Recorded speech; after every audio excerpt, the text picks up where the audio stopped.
Okay, so now that I have the dash out, there's a few other surprises that came up. For one, the ignition switch that's here did not come mounted with the metal bracket that it usually mounts on. That's what these extrusions and holes here are for in the panel. They had a plastic, I don't know, piece of tubing there holding the ignition switch in place. That's why it just popped out when I pulled the dash, the instrument cluster off. So that was an interesting surprise. The other, I guess, shouldn't be a surprise is, what is this? I think it's the wiper switch or the light switch, one of those two. Well, anyways, the wiper switch and the light switch go here, and there's also supposed to be a metal bracket that holds them in place that screw on here, and that wasn't there. They had some just funky threaded bolt thing holding them in place, which is totally wrong. So anyways, so I sourced the metal brackets from eBay for one of these, and the other one I fabricated. So, you know, it's metal brackets that need to hold the ignition switch, metal brackets that need to hold the wiper and light switch, okay, on this side. So here's the other nuance you need to be aware of. The ignition switches that are currently, so this uses the same as the Chevelle, 68 Chevelle, 68 El Camino, and they basically are the same ignition switch. But here's what you need to be careful of. Most of the ignition switches that you will buy, with the same part number, no less, look like this. And notice where the thread is here, okay, and where this ignition switch ends. The reason that's so important is because if this is the switch that you buy, which is what's normally sold, it's so hard to find the one I'm just going to show you in a second. But if you put this in, you're going to see that's as far in as it will go, because you got these ridges here, right?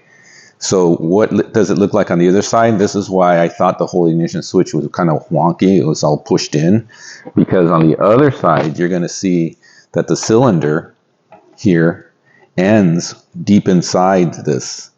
And that's the way they had it. This was the switch that came with this when I bought this. So the key is basically going to fall into this crevice here, this little pit right here. It's going to be that far in. Okay. So hopefully the camera can pick that up. That's not what you want. Okay. Notice where that cylinder ends, way deep inside. Okay. The reason I point that out,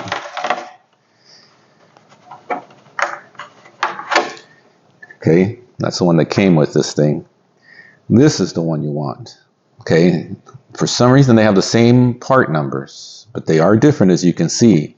The thread on this one is down a lot more, okay, than it is on the other one. Okay, and that makes a huge difference. Why? Because if we use this one and we put it in here, see, you see the cylinder now is out to the edge of the bezel where it's supposed to be, and that's where your key is going to go. And you're not trying to push your, throw your key into this crevice of a cylinder here. This is flush. Okay, so that is important. Know the ignition switches in your mind, and these are uber hard to find. I can tell you that right now. If you put the part number for this, which I'll put on the screen, it's the same as the other one, you're going to find the other one all day long. This one's so difficult to source. The other is, notice when I put this in there, you notice how loose it is? That is because this bezel isn't all there is to it. There's also a sleeve that needs to go with this bezel. Some people sell the bezel, but they don't sell the sleeve with it. And you'll see what I mean in a second when I go and put together the new bezel that we got to replace this one. In the end, I'm not salvaging this. I tried to salvage it. You saw the scratch marks, hopefully, on the beginning part of the video when this was in the car. And I sanded a lot of it down, and I buffed it and did all this other stuff. But you know what? I can still see some faint scratches. and this has some glue around it. I mean, this is not the way to go. Anyways, and I'm kind of have a bit of OCD, so that's going to bother me. The other thing is they really jacked the radio mount here. I tried to clean this up because I was thinking of salvaging this, but it had gunk silicone all over the place. And I understand why, because in order for the modern radio to fit in of this size, they needed to cut into the bottom of the panel. But my God, okay, so you have all this exposed, and then they just glob silicone all over this thing. And not just over that. I mean, you know, these things have tabs for a reason. They didn't even use the tabs. Anyways, in the end, like I said, I spent the $450 or whatever to just get a whole new autometer panel. And that's what we're going to work with. So let's go ahead and take it from there. But let me show you this, because obviously this came with this cylinder on here. So I'm going to show you how to take the cylinder. So if you ever want to change your key for your ignition, remember you have doors also that you're going to have to, you know, change up the cylinders for the doors if you change your key. But anyways, if you want to ever change the key to your ignition, you just need to change the cylinder. Okay, and so I'll show you how to do that really quick, because that's what I had to do here. I wanted to keep the same key that went to the doors, and I didn't want to rekey the doors. So I got a new ignition switch, and I took the cylinder off of the old switch and put the cylinder on the new switch. So let me show you how to do that, and we'll go from there. So there's a little hole right here.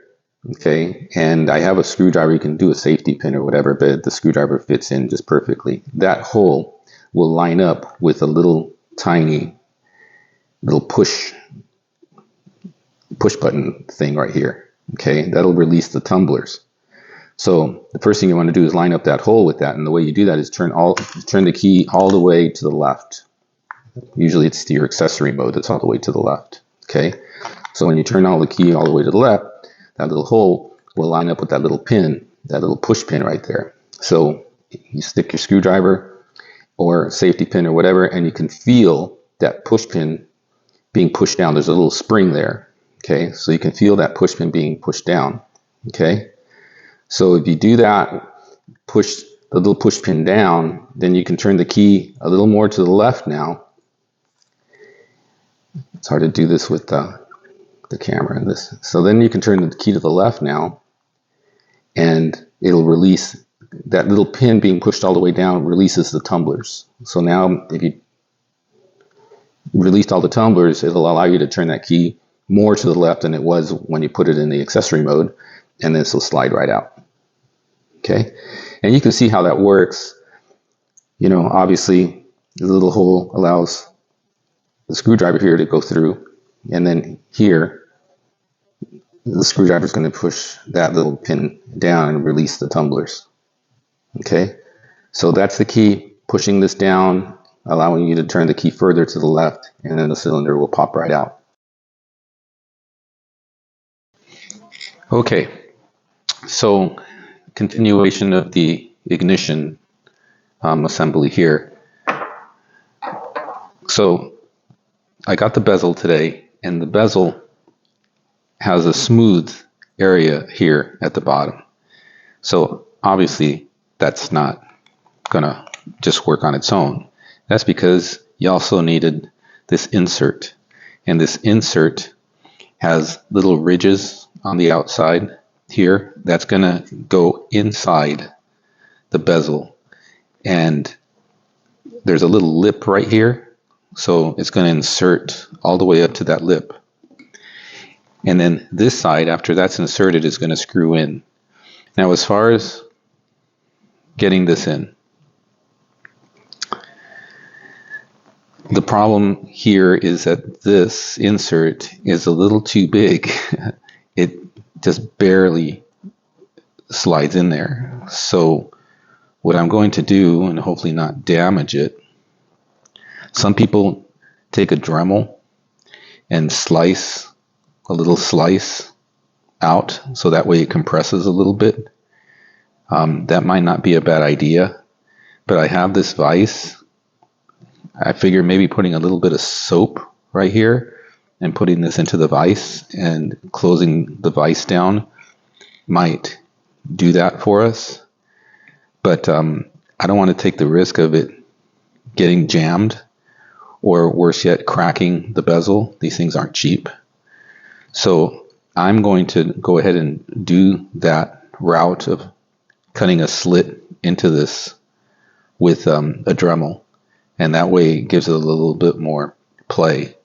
If it got too much play, the worst case scenario is we just throw some epoxy on it and just glue it inside. But let's see if we can get this to squeeze in there first. All right, so stay tuned. Let me get that slit cut in here.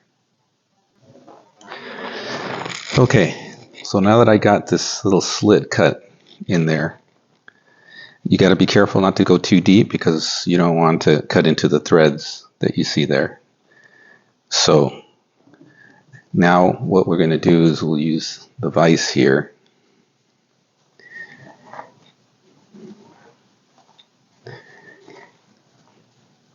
And see if we can more easily squeeze this in. Okay.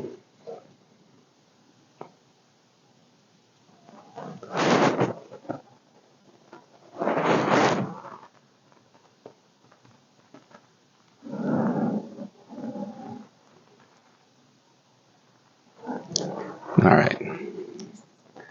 Now let's see if we can get this pieced together here.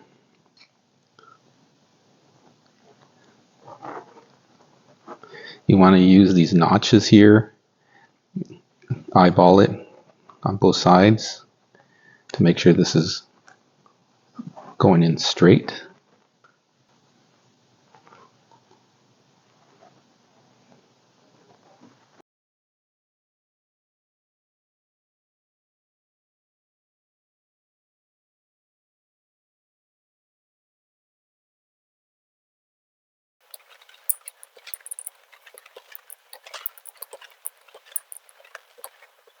Okay, we're at the end there. So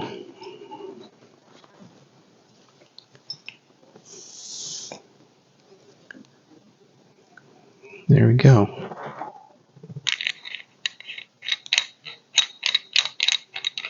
There you go. And that's what we want. The cylinder tumbler is right at the edge here where it starts folding in. So that's what we want.